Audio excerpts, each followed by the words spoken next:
Bueno, hoy tuvimos un poquito menos de fluidez que el partido contra Aragón. La verdad es que acusamos ese gol tempranero de Ceuta. Teníamos mucha responsabilidad porque teníamos que ganar el partido para intentar al menos seguir vivos en el Campeonato de España. Queríamos obtener tal vez una mayor diferencia de goles, también la posibilidad de futuros golaverajes, dados los marcadores que se están dando.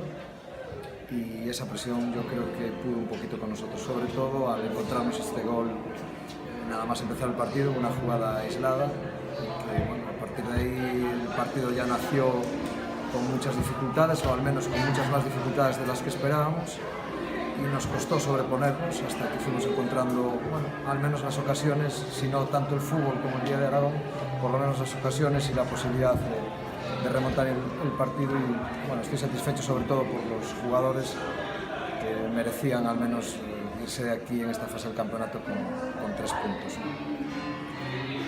Bueno, un resumen general de lo que ha sido el campeonato. Yo creo que se está viendo un gran fútbol, no solo en sub-16, también en sub-18, selecciones competitivas.